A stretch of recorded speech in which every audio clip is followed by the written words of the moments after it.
Welcome to I dream. నేను Udayasri. Present మనతో advocate Nageshwar పూజారి గారు ఉన్నారు. మాట్లాడదాం. Hello sir. ఇప్పుడు లీగల్గానే కాకుండా కొంతమంది భార్యాభర్తలు విడిపోయి సపరేట్గా బతుకుతూ ఉంటారు. కానీ అందులో భర్తకో భార్యకో కలిసి ఉండాలి పార్ట్నర్తో అని ఉంటుంది. అప్పుడు వాళ్ళకి ఏమైనా ఆప్షన్స్ ఉంటాయా లీగల్గా? ఏం చేయాలి వాళ్ళు? ఇప్పుడున్న సమాజంలో ఏంటంటే భార్య కానీ భర్త కానీ చిన్న గొడవగానే పక్కన వెళ్ళిపోతున్నారు, విడిపోతున్నారు. ఎందుకంటే ఆప్షన్స్ ఎక్కువైపోయినాయి కాబట్టి, ఫెసిలిటీస్ కూడా ఎక్కువైపోయినాయి కాబట్టి విడిపోతున్నారు జనరల్గా.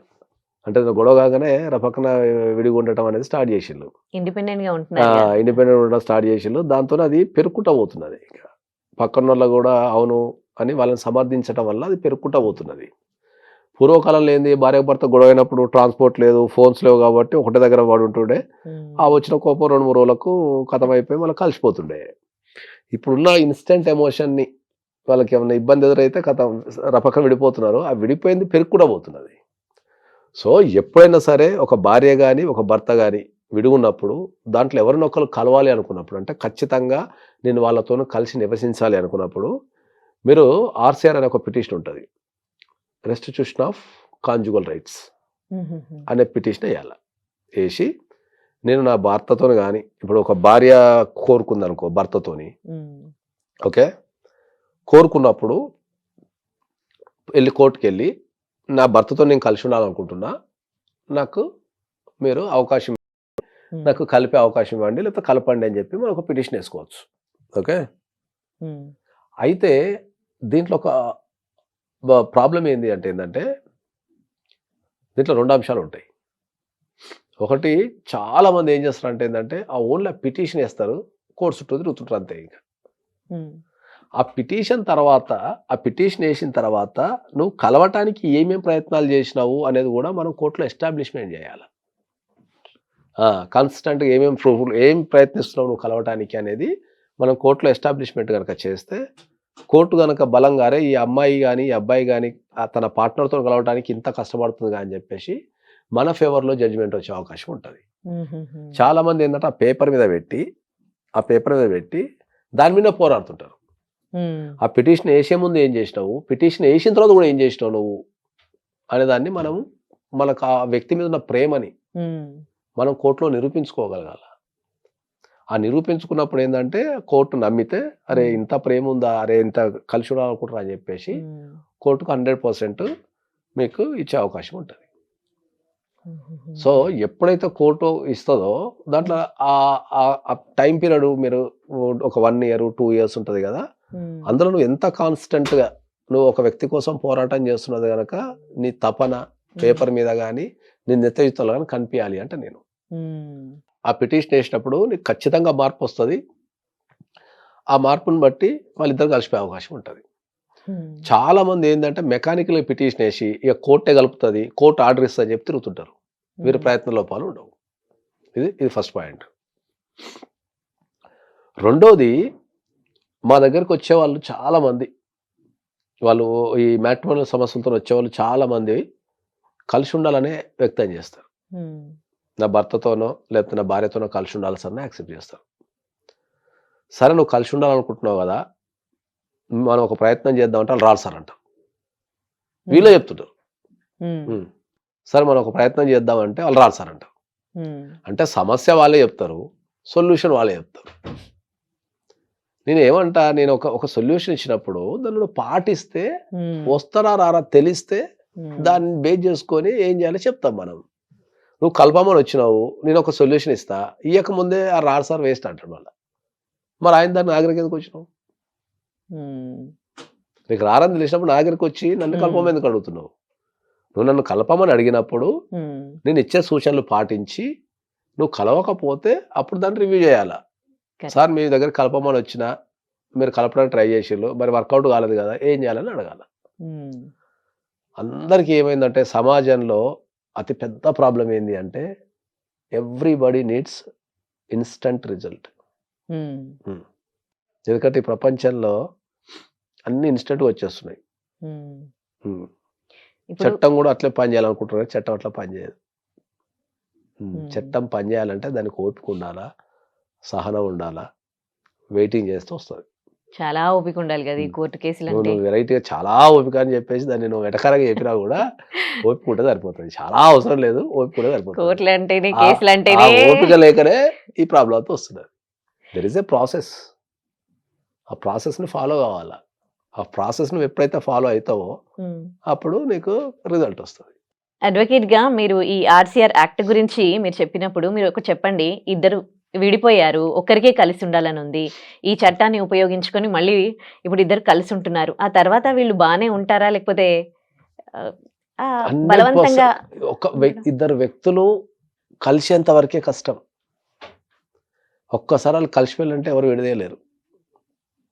ఆ కలపటం అనేది మనం ఎంత జెన్యున్ కలుపుతాము, లేదంటే వాళ్ళని కలపటానికి, లేదంటే వాళ్ళు కలవటానికి ఏ చర్యలు తీసుకున్నదే పాయింట్ ఇక్కడ.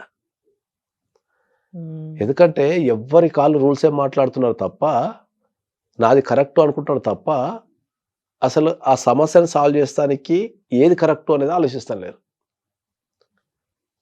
అది ఇప్పుడు యువత ఎదుర్కొంటున్న అతిపెద్ద సమస్య. కాబట్టి నిన్న ఎక్కడో పేపర్లో చదివినా నేను. నిన్న పేపర్లో హెడ్లైన్స్ అది. నిన్ననో మొన్న చదివినా నేను. భారతదేశంలో పెరుగుతున్న పెళ్లి కాని ప్రసాదుల సంఖ్య అంట. పెరుగుతున్నాయి, అవును. ఎవ్వరి కాళ్ళు పెళ్లికి దూరం కొట్టున్నారు. ఇక్కడ గొప్పతనం ఏం చెప్తాను, నేను రీసెంట్గా నా పర్సనల్ సర్వే ఒకటి చేయించిన నేను రీసెంట్గా. ఓకే. ఈ పెళ్లి కావటం లేదా అంటున్నారు కదా, సమాజంలో నిజంగానే పెళ్లి కావటం లేదా అనేది, అసలు ఎందుకు పెళ్లి కావటం లేదు, జనాలకు ఎందుకు ఇంట్రెస్ట్ లేదు అని చెప్పేసి నేను ఒక పర్సనల్ సర్వే నాకున్న సోర్సెస్ ద్వారా చేయించినాం. చేయిస్తే హై ఎండ్ కుటుంబాలలో తొందరగా పెళ్లిళ్ళు అయిపోతున్నాయి, డబ్బున్న కుటుంబాలలో. లో ఎండ్ కుటుంబాలలో తొందరగా పెళ్లిళ్ళు అయిపోతున్నాయి, మంచి ఏజ్లో మంచి కరెక్ట్ పెళ్లి చేసేసుకుంటున్నారు. ఈ మధ్య తరగతి వాళ్ళే సఫర్ అవుతున్నారు. ఎందుకు? ఇక వాళ్ళ క్యాలిక్యులేషన్స్ రకరకాలుగా ఉన్నాయి. ఇంకా సెటిల్ కాలేదానో, సెటిల్ అయ్యేదామనో, ఇంకా కెరియర్ ముందుకు వెళ్ళాలనో, కెరీర్లో సెటిల్ కావాలనో, అమ్మాయి దొరకలేదనో, ఏజ్ దొరకలేదనో, అందంగా లేదనో, పెళ్ళంటే భయమనో. పెళ్ళి అంటే ఎవరికి భయం లేదులే కానీ ఇవన్నీ చూపెట్టి పెళ్ళంటే భయం చెప్తున్నారు అంతే. అట్లా అది. ఇంకోటి ఏంటంటే ఇక ఇప్పుడున్న యువతకి ప్రధానంగా ఇది heart eating to that public. ఇది ఎవరు ఒప్పుకున్నా ఒప్పుకోకపోయినా, ఎవరికి నచ్చినా నచ్చకపోయినా, ఎవరు నన్ను ఏకినా ఏకపోయినా, ఇదైతే వాస్తవం. ఇప్పుడున్న యువత పెళ్ళికి దూరంగా ఉండడానికి ఎన్ని కారణాలు చెప్పినా, ఓకే, వాళ్ళకి కావాల్సింది అనేది వాళ్ళ ఏజ్లో అవలంబలో దొరుకుతుంది కాబట్టి పెళ్ళి ఎందుకు లేదని తిరుగుతున్నారు అంతే. అంతే. అది పాయింట్. కాబట్టి పెళ్ళి అంటే సెక్స్ కాదురా అయ్యా, పెళ్ళి అంటే ఒక జీవిత విధానం, ఒక జీవిత విధానం, ఒక మనిషి యొక్క ప్రయాణం. పెళ్ళి అంటే ఒక మనిషి యొక్క ప్రయాణం. ఇప్పుడు నేను పెళ్లి చేసుకున్నా, 2 పిల్లల్ని కన్నా, వాళ్ళు పుట్టినప్పటి నుంచి వాళ్ళ జీవితాన్ని ఇట్లా కళ్ళతో చూస్తాను నేను. వాళ్ళ ఎదుగుదల కావచ్చు, వాళ్ళ చదువులు కావచ్చు, వాళ్ళ ప్రవర్తన కావచ్చు, వాళ్ళని కంట్రోల్ చేయటం కావచ్చు, లేకపోతే వాళ్ళకి నేర్పటం కావచ్చు, అది ప్రయాణం. అది ఒక జీవితాన్ని నన్ను నేను చూసుకున్నట్టుంది.